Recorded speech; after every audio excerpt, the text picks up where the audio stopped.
Hey there guys, today we're just going to do a quick little video, throw back a little bit and do a catalog overview. You guys seem to like the old ones, so we're going to cover something very recent but has not got much attention. That is the 2019 through 2020 MTH HO catalog.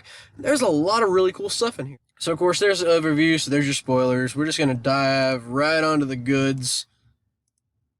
DCS overview. We're starting off with the Big Kahuna 4014. Now the cool thing here, they went ahead and incorporated the chalk decal, and having seen this on the Chase, I give major kudos to MTH for actually doing this. Broadway probably could have gotten away with it if they'd had enough time to figure it out before the production run, but MTH will be the very first on market, it appears, to have the big boy chalked on, unless you get your own decal from Circuit City Decals, which you can find that on eBay or their Facebook site. So that's that. The cool thing is this does come with a steaming whistle. If you've got DCS, as you can see, you can change the intensity, just like on Lionel Legacy. But if you're just HO, it's going to puff right out like a Broadway Limited would, and all the goods. So if I had to choose one for this set, of course, I'd probably go for the 14 Excursion, and just for old school, probably 4024. Carrying on, here's all the features you can see. There's a lot on here. Like I said, MTH packs a lot of features in. Whether you want to acknowledge it or not, they do. This is something I'm really excited to see. The GSs are back. They're, to me, more roided out than ever, because right now we're stuck with either brass, Broadway if you can find it, good luck, or Bachmann. And y'all know my opinion on the Bachmann GSs. They are okay, but there is much better available, and I think this GS might tick the box. So what we've got is 3 liveries. You got the SP high lettering, the mid-level, and Freedom Train. That font looks a little funky, but besides that, I'm sure they'll fix it. These actually have these are the O-gauge renderings anyhow, so they'll correct this pre-production. I do like the fact that they have black walls on the 4449 as options, so I'm really excited to see that. The white walls look good, but black walls on a GS is hard to beat to me. And the new feature this year is it does have a steaming whistle, so that's going to be really cool. LED class lights, Mars headlight, all the goods, and LED in the cab. So there's a really high chance I might pick up one of these. Berkshires are back too. This is another nice thing to see. I don't know if these are the old proto molds or what, but this is a nice filler. The Bachmanns are good for the money, but if you want a nice Berkshire, the MTHs, I remember when these launched in 09 with Train Fest, how they did the 765 special and the 1225 special editions. You get a good amount of flavors this year. We've got nickel plate with Mars light, without, and Paramarquette large and small lettering. So if I had to take my pick, it'd probably be one of the nickel plates with the Mars light, just because why not?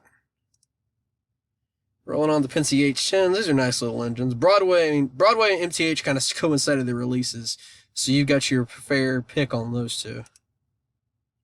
Bavarian S3, another European engine. I'm really glad to see these stay in the lineup, though I do wish they'd branch out with a couple more, because there's a couple European prototypes I'd love to get my hands on stateside. J's.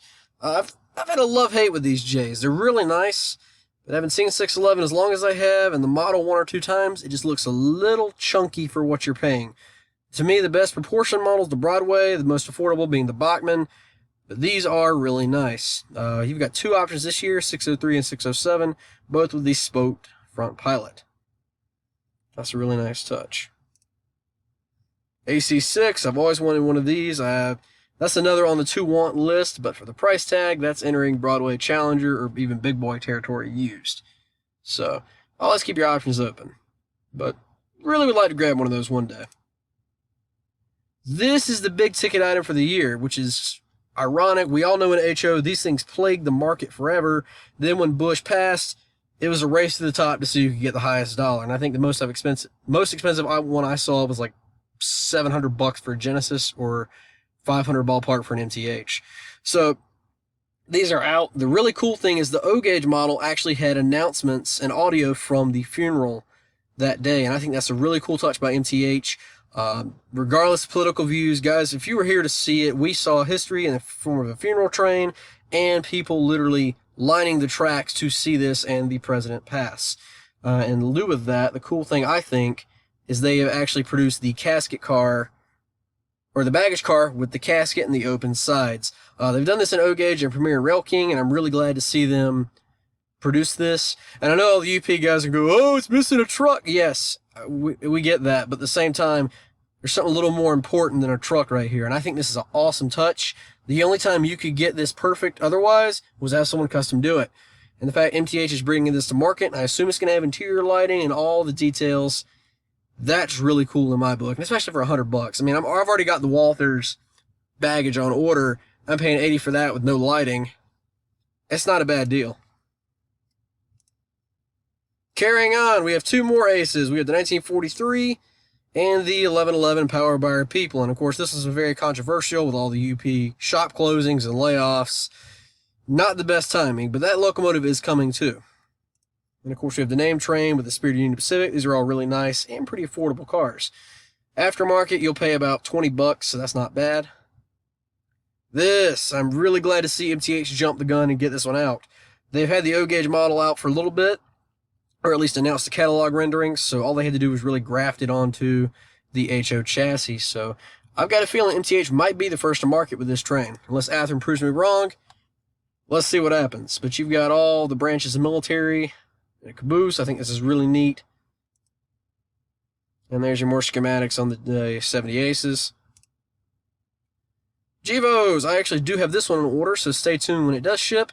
Y'all know I do love my demonstrators and any funky locomotives, so it'll be a good time. And this one, of course, has the underbody charging lights. The previous run was really cool. I'm hoping they change the sounds around just a little bit. I mean, that's just me being me. So that's coming out. And these two, MTH, I think, is blowing everybody out. They will have the very first ES44 for the CSX 911 and 1776. That said, a buddy of mine is custom making these, and it's an amazing job. So stay tuned. I'm going to try to get some pictures and video of that for you guys. But for production models, these look really, really good. The only thing I see missing is the tint that would be on the cab of 911. Other than that, it looks awesome, especially the digital camo on 1776, as well as the flag tint in the cab. Very classy. And of course, these are like the demo tier 4, or not tier 4, the demo Gevo. It's got Christmas charging lights, that's got orange Halloween lights. And there's your schematics on the ESs. The Dash 9s, good little engines. I mean, I'm a fan of what MTH has done here, using one chassis and so many shell options. And they do tout this. I think it's really cool. Fun fact, you can actually get these at Train World for about $150 used right now. So I don't know if MTH just didn't market them well or what happened, but there is an influx on the market. And no, they're not 100% perfect. Like Santa Fe is going to have flashing ditch lights, da-da-da-da-da. Yeah, that's the Proto Sound programming. But under the hood, they're really solid engine. All the MTH locomotives had the can motors, which is what Brass was using nearly exclusively years ago. And the metal handrails, I'm a fan of. I don't like the thin plastic on Athearn Genesis. Yeah, it looks better, but I've broken way too many handrail sets over the years, and my MTH are still cooking along. These little shrimps are actually a really good value for the money. I bought couple weeks ago, I bought the UP version for a repaint. It's run really, really well. And you get LED headlights, number boards, and marker lights. The numbers and marker lights are tied into the same function, which ain't bad. But you got a bunch of different flavors this year. They're bringing back a YN3, the YN2, best looking IMO, First Responders Jeep, and a couple others. The newest thing I see is the FEC and the CP flag. A lot of these are on the market right now.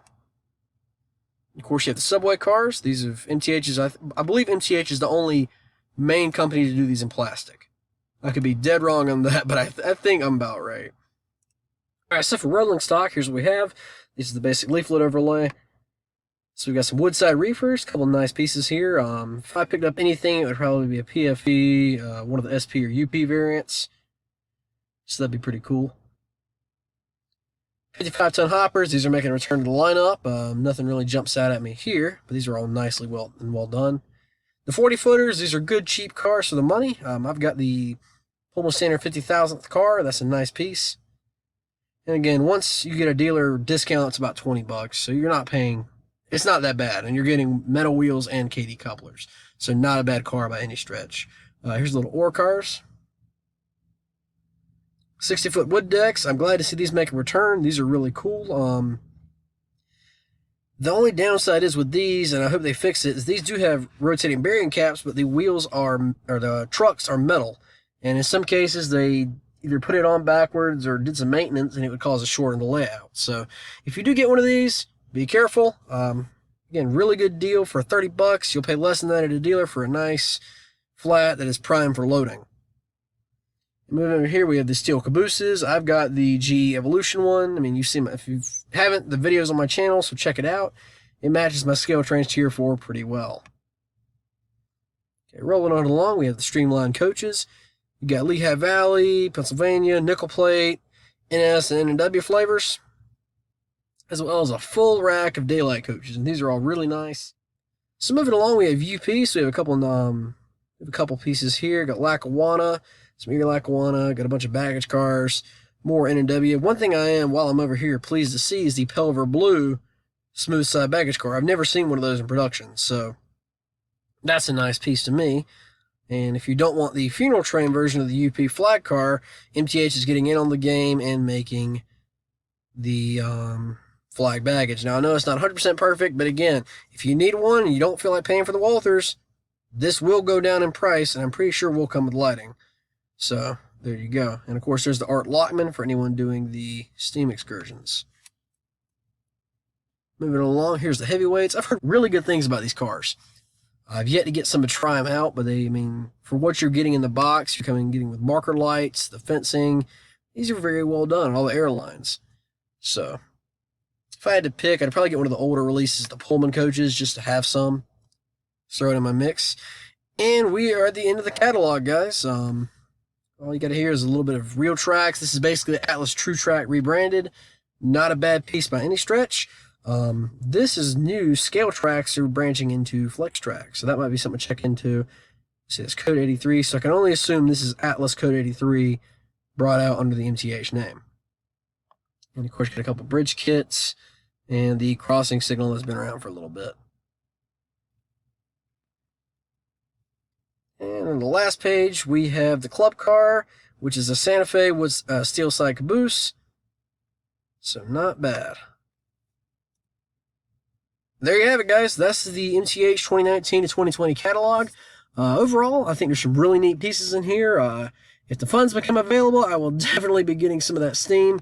Probably the GS or one of the Berkshires. So stay tuned, and we will, when that happens and they deliver, and if time and money allow, we're going to go for it. So stay tuned. I'll bring you guys videos as they come. But thank you for watching. Drop some comments below. Y'all know I like discussions. What was your favorite piece? What do you think they should do? Or just your generic opinions? So thank you guys for taking the time to watch this. I know videos have been few and far between, but traveling and work and the real world beginning to set in again is taking its toll on video free time. But hey, we make do with what we can, and I do appreciate you guys for sticking with me. And honestly, with a certain anniversary coming up in August, I'm not about to let that pass. So just stay tuned. Thanks again, guys.